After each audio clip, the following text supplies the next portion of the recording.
밤사이 뉴욕 증시가 일제히 상승세로 마감이 됐지만 아직은 안심할 때가 아니죠. 우리 시각으로 오늘 오전 10시 이 트럼프 대통령의 입에 전 세계가 주목하고 있습니다.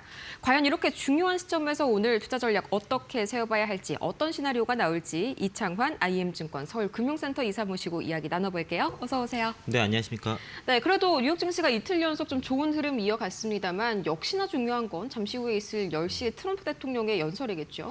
아무래도 10시에 그 트럼프 대통령의 대국민 연설에 뭐 어떤 시장의 앞으로 향방이 결정될 가능성이 높은데 결국 네. 또 트럼프 입을 다 쳐다보게 됐습니다. 네. 이게 이제 전일 이제 트럼프 대통령의 그 이란 휴전 요청이 있었다. 그리고 철수 계획에 대해서도 언급이 나오면서 그 전쟁 종료에 대한 기대감이 이제 군대 증시에서 전일 반영이 됐었고 그리고 네. 미 증시에서도 반영이 되면서 장 초반에 상승세가 이제 강하게 나타났고요.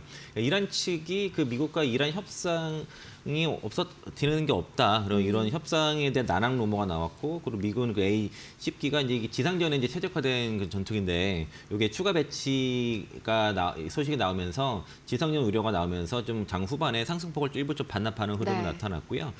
결국에는 시장이 지금 이 펀더멘탈보다 지정학적 뉴스에 상당히 민감하게 지금 반응을 하고 있다라고 좀 볼 수 있겠고 반도체 섹터가 상당히 급등을 했습니다. 아, 그렇죠. 그러니까 반도체 섹터가 하락을 많이 한 거는 뭐 터보컨트 얘기가 나왔지만은 그건 그냥 빌미고요. 실제적으로는 그 전쟁의 이슈입니다. 이거 전쟁이 길어지게 되면은 경기 침체로 이어질 수 있다는 그런 우려가 있고 뭐 스태그플레이션 얘기도 나오기 때문에 네.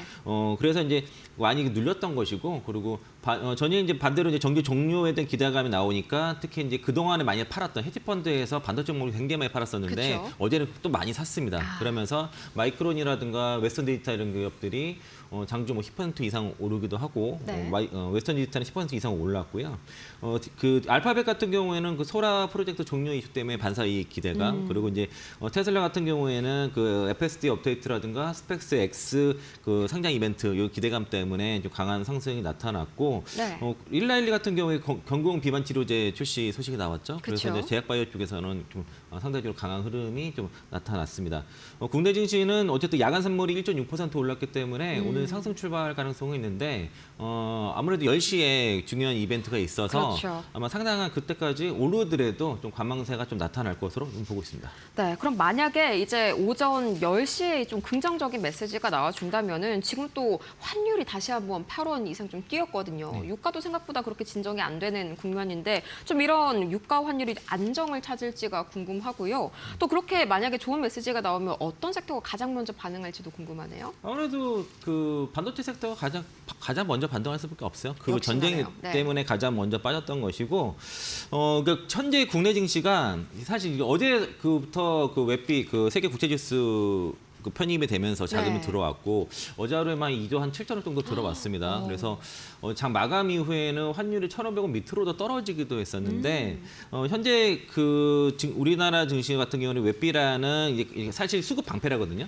그러니까 환율이 지금 1,513원까지 다시 반등했지만은 1,500원 초반에서 상단을 막아주는 그런 네. 수급 방패 역할을 할 것으로 보이는데 다만 이제 그 전쟁 이슈 때문에 중동발 이건 스태그플레이션 이런 매크로 이슈랑 좀 부딪힌단 말이에요. 그래서 이제 상단은 좀 지수 자체도 상단은 좀 막힐 것으로 예상이 좀 되는데 문제는 이제 그 전쟁이 끝나더라도 과연 유가가 충분히 많이 떨어질 것인지에 대해서는 좀 의구심이 있는 거죠. 왜죠?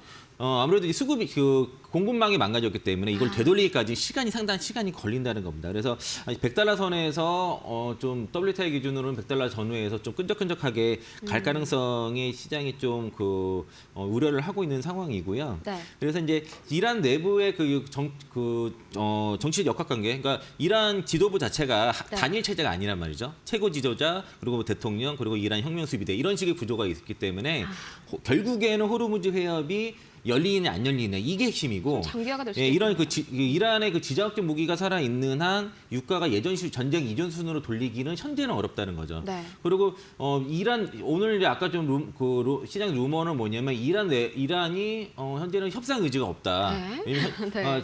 호르무즈 해협을 장악하고 있기 때문에 자기네들이 이제 유리하다 이런 유리하게 판단하고 있다는 그런 루머도 현재 나오고 있는 상태라서 그래서 결국에는 그 유가가 급락하지 않는 한 그 환율 같은 경우도 네.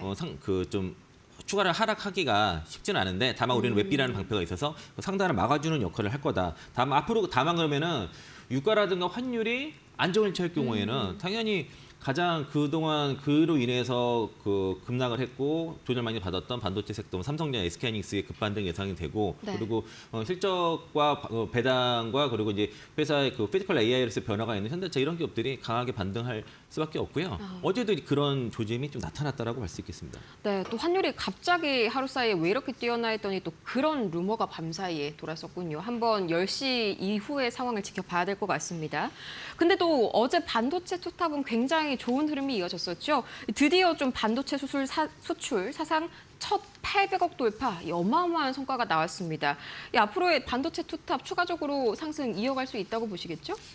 그렇게 보는데, 네. 그러니까 어제 이제 수출이 800억 달러가 돌파가 됐죠. 그리고 이제 그 반도체 수출이 151%, 151.4% 네. 폭증이 나왔고, 그리고 삼성전자, SK하이닉스 1분기 어닝 서프라이즈 기대감이 여전히 있습니다. 그러니까 펀드멘탈 쪽으로는 수출도 폭증하고 실적도 호조, 이거는 명확하게 다 좋고 목표가도 계속 상향이 되고 있어요. 네. 그런데 다만 그 투자 심리 부분, 그 피크아웃의 우려가 있는 거죠. 만약 이대로 전쟁이 길어지고 이 경기 침체로 이뤄질 경우에는 실종 왜 피크아웃 가능성이 자꾸 있다 보니까 이게 이 두 가지에 대한 그 전망이 좀 충돌하는 상황이고 네. 펀디멘털과 주가가 지금 따로 놀고 있습니다. 그러니까 수출 지표라든가 실적 이건 계속 좀 우상향하고 있는데 주가는 좀 늘렸단 말이죠. 그렇죠. 어제 좀 예. 잠깐 튀어오르고. 그래서 이제 그리고 수출 비중도 반도체가 지금 38.1%까지 올라왔어요. 역대 최고 비중입니다. 반도체가 너무 좋은데 그러니까 6개월 연속 상승했었습니다. 반도체가 네, 6월까지. 네. 그러다 보니까 이제 어떤 그 특히 이제 최근에 일부 뭐 디램 가격 좀 떨어진다 뭐 이런 것들 이 이유가 있어서 가격 상승 모멘텀이 둔화되는 거 아니냐 이런 우려도 좀 있었고 결국은 다 이게 센티 문제거든요. 센티적인 거고 그리고 이제 매크로 이슈가 있었던 거죠. 호르무즈 해협을 둘러싼 그 중동 지정적 그 긴장감 이런 것들이 결과적으로는 스태그플레이션으로 가는 게 아니냐. 그러니까 그렇죠. 연준에서 금리 인하를 한다는 거는 이게 이제 경기 침체를 우려를 하는 거거든요. 이유가 이제 이런 공급발 인플레이션 같은 경우에는 통화 정책으로 해결이 안 됩니다. 그러니까 그 유가가 이제 이런 상태에서 만약에 인플레이션 튄다고 해서 연준이 금리를 인상해 버리면은 경기 침체가 가속화되거든요. 그렇죠. 예, 그 금리를 인상한다고 해서 지정학적 리스크 해소가 된다거나 아니면은 원유 생산이 늘 수는 없거든요. 그러면 이제 연준 입장에서는 이제 인플레이션과 고용 두 가지를 다 잡아야 되는데 선택을 해야 되는 거죠. 그러면은 그 통화 정책으로는 인플레이션을 잡을 수 없으니까 고용 시장 안정을 위해서 금리를 인하, 그 보험성 금리 인하를 하게 되면은 네. 그 금리 인하가 유동성 증가에 대한 호재가 아니라 전기 침체를 우려한 금리 인하이기 때문에 이건 악재입니다. 악재죠. 예, 그러면 실적이 아무리 좋아도 이 밸류에이션 상향이 상향이 안 되기 때문에 주가가 못 가요. 그러니까 실적이 좋은 기업들은 좀 박스권을 그리고 조금이라도 훼손이 나는 기업들은 밸류에이션 하향으로 인해서 급락이 나오기 때문에 그렇죠. 이런 장세를 좀 조심해야 되는데 다만 이제 그 JP모건에서 어제 이제 그 반도체 섹터에 대한 리포트가 나왔고요. 네. 제목이 이제 노이즈를 넘어 구조적 장기 호황에 주목하라고 그렇게 얘기를 했습니다. 그러니까 그 JP모건뿐만 아니라 이제 해외 IB 그 어떤 메이저 기관들도 여전히 반도체는 강력 매수 시그널을 보이고 있고요. 네. 그 근거는 AI발 구조적 공급 부족이 2028년까지 지속된다라고 그걸 보고 있고 그리고 특히 그 AI DRAM 시장 자체도 연평균 28년까지 100% 이상, 105%씩 성장한다라고 그렇게 보고 있습니다. 그러면서 전체 시장의 53%를 차지한다고 보고 있고 네. 구글 그 터보컨트의 한계가 분명히 있는 거죠. 그러니까 이제 그 압축이 6배 정도 한다는 거잖아요. 그렇죠. 예, 획기적이죠. 그러면은 반도체 수요가 줄어들 거라 보는데 그게 어떤 오류가 있냐면은 원본의 오류가 있어요. 원본의 오류요. 예, 그러니까 아예 압축하지 않는 데이터를 6배 압축을 할 수 있는데 네. 이미 그게 이제 그 압축을 하면 3비트까지 알 수 있는 거죠. 16비트를 네. 3비트까지 압축할 수 있는 건데 이미 그 시장의 표준은 4비트까지 압축 기술이 있습니다. 그거를 쓰고 있어요. 그러면은 4비트에서 3비트로 압축하기 때문에 많이 압축해봤자 30% 절감이 되는 거예요. 크게 새로운 이슈가 네, 아니었네요. 그러니까 이미 시장에 압축 기술 표준 기술이 있습니다. 4비트짜리 많이 있고 그 일부 거고 그리고 뭐 제본스의 역설 얘기 많이 하지 않습니까? 그래서 비용 하락이 결국에는 AI 혜택을 가속화해서 더 수요를 늘린다 이런 건데 이제 이게 약간의 저는 개인적으로는 좀 넌센스로 좀 보고 있고요. 그래서 이건 핑계였다고 보고 있는 거예요. 결과 그렇죠. 기승전 전쟁 종전이고 기승전 유가입니다. 어쨌든지 간 딥시크랑 결과적으로는 이 터보컨트도 좀 비슷한 흐름을 보여주고 있는 거네요. 네. 그래서 이제 그 밸류에이션 자체도 국내 그 12개월 선행 PER이 좀 8배 미만, 한 7.6배 수준이고 반도체 수첩 실적마다 다 다른데 기가만 다른데 내년 실적 기준으로 퍼가 2배에서 6배 요 사이에 있어요. 그러니까 이제 그리고 PBR도 1.1배 평균 정도로 그래서 쌉니다. 싼데 아까 말씀드린 대로 이게 전쟁이 길어졌을 때는 상황이 좀 달라진다는 것도 있고 그쵸. 이건 또 염두에 볼 필요가 있고 그리고 일단 방향성은 실적의 방향성이 현재로서 우상향이 명확하다. 그리고 또 이제 1분기 어닝 시즌에 맞춰서 어느 정도 이게 실적으로 보여준다면 좋을 것 같고요. 불확실성을 해소하려면은 28년도 실적 전망치가 나와줘야 돼요. 26년, 27년까지는 지금 전반적으로 다 우상향이고 저 IM증권에서만 유독 이제 전쟁이 길어질 경우에는 올해 피크아웃을 좀 보는 리포트가 나오기 좀 보수적으로 나온 것도 있지만은 28년도 실적도 전망치가 계속 우상향이 나오게 되면은 아마 그걸 믿고서 랠리가 나올 가능성이 있고 JP모건에서 삼성전자 목표가 30만 원, SK하이닉스 155만 원으로 목표가 상향, 비중 확대 의견 제시했다는 것들 말씀드리겠고요. 단기적인 반동성에 의한 주가 하락은 매수해다라는 의견까지 전해드리도록 하겠습니다. 네, 반도체는 뭐 펀더멘털이 훼손되기는커녕 뭐 더더욱 우상향하고 있는 그런 추세네요. 이제는 2017년이 아니라 2018년까지 이 확장이 정설이 된 그런 메모리 반도체 땅까지 만나보셨습니다. 이제 현대차 이야기도 한번 해보고 싶은데요. 보니까 이제 현대차 영업이익이 2조 9천억 원, 그러니까 거의 뭐 3조 원대가까지 육박한다 이런 말이 나왔더라고요. 뭐 최근에 뭐 펠리세이드 관련 리콜 이슈가 있었습니다만 상당히 좀 수익성을 잘 방어해낸 모습이네요. 그리고 FM가에도 이제 평균 컨센서스고요. 네. 어느 정도 될지도 봐야 되겠고. 그러니까 이제 혼다 이런 기업들이 막 20조씩 손실 난다 그러잖아요. 그쵸. 그건 이제 실제 현금 손실이 아니라 투자에 관한 다 합쳐서 20조이긴 한데 현대차 같은 경우는 펠리세이드 리콜이라든가 생산 중단 이슈가 있음에도 불구하고 컨센서스가 2조 9천억 영업이익까지 1분기에 본다고 하면은 막강한 현금 그 흐름, 그 현금 창출력이 있는 거고 그걸 바탕으로 그러한 투자 재원을 갖고 있는 거죠. 네. 그래서 이제 뭐 아래 그 자율주행이라든가 휴머노이드 이런 쪽에 그 내재화할 수 있는 충분한 현금 창출력을 가지고 있다는 게 굉장히 중요한 것이고 그리고 현대차 그룹이 주가 같이 많이 놀렸어요. 2월 28일에 고점을 28만 원 찍고선 전쟁 때문에 많이 3월달에 빠졌는데 힘들었죠. 4월 9일을 주목하시면 됩니다. 기아 인베스터 데이가 4월 9일에 있는데 이게 단순하게 기아의 어떤 개별 기업의 행사가 아니라 그 엔비디아 테슬라 출신의 그 박민호 사장과 보스턴 다이나믹스의 핵심 인원들 총출동해서 그 현대차 그룹 차원의 미래 기술 로드맵을 공개할 가능성이 상당히 높고 네. 자율주행에서의 그 아트리아 AI의 내재와 그리고 엔비디아와의 그 협업을 통한 이제 그 투트랙 전략도 나타날 것이고 그리고 이제 자율주행 그 파운드리 그리고 스마트 팩토리의 결합 이런 것들도 다 제시를 할 거거든요. 뭐 그 예를 들면은 아틀라스 같은 경우에 조지아 신공장에서 언제 이렇게 양산이 되는지 이런 구체적인 타임 로드맵 같은 게 네. 나오는 게 상당히 중요한 것이고 또 구글 웨이모라 같은 경우에 아이오닉 5 공급하잖아요. 또 자체적으로 그렇죠. 또 그 모션을 통해서 자율주행 사업도 하고 있는데 이런 것들이 구체적인 타임라인이 나오는 게 상당히 중요할 것이고 만약에 그게 나왔을 경우에는 그러면 이제 현대차 같은 경우는 어떤 빅테크 수준의 프리미엄을 이제 주기 시작할 가능성이 높아지는 거죠. 그래서 이제 그 이번 인베스트에 대해서 현대차가 자율주행의 내재화 타임라인 그리고 로봇 공정 투입의 시스템의 어떤 투입 시점 이런 것들 숫자를 정확하게 구체화한다 그러면은 피지컬 AI 기업으로서의 멀티플 확장 가능성이 높아지고요. 그리고 현대차 같은 경우도 배당 주잖아요. 그렇죠. 현대차 우선주 지금 네. 배당이 4%가 넘어요. 그러니까 이제 일단 배당도 잘 주면서 성장도 같이 가는 이런 이제 조합이 되는 기업들이 흔치 않은데 그렇죠. 배당도 있고 있었네요. 그 네. 그룹이 그렇다는 거고요. 그리고 결과적으로 일단 1분기 호실적도 나타나면서 일단 체력은 탄탄하다는 거죠. 배당도 잘 주면서 그러면서 4월 9일에 기아 인베스트에서 어떤 미래의 어떤 그 성장성을 명확하게 보여준다고 하면은 테크기업으로서의 프리미엄도 받을 수 있다라고 보고 있습니다. 네, 한마디로 4월 9일이 현대차에게 있어서는 이 주가 상승의 또 분수령이 될 수 있겠다 이렇게 기대감 좀 가져볼 수가 있겠습니다.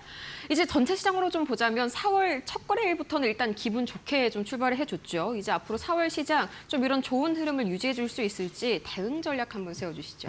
그러니까 일단은 첫 거래일 웹비 효과 그리고 이제 전쟁 종전에 대한 기대감 때문에 강하게 반등을 했는데 네. 이거를 추세적으로 계속 반등을 하기에는 하여튼 거시적인 경기의 흐름이 약간 경고는 분명히 있습니다. 그러니까 무디스 지표가 있는데 다행히 간밤에는 경기 침착률이 48%까지 하락을 했는데 2월달 지표까지는 48.6%까지 올라갔었고요. 네.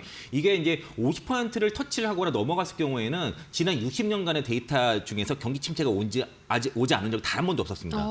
이게 무결점 그 데이터라서 네. 그래서 이게 다행히 터치 안 했어요. 아직 터치 안 하고 다행히 그 지금 28%까지 다행히 떨어졌기 때문에 경기 침체에 대한 리스크는 좀 줄어들었는데 그동안 시장이 처음에는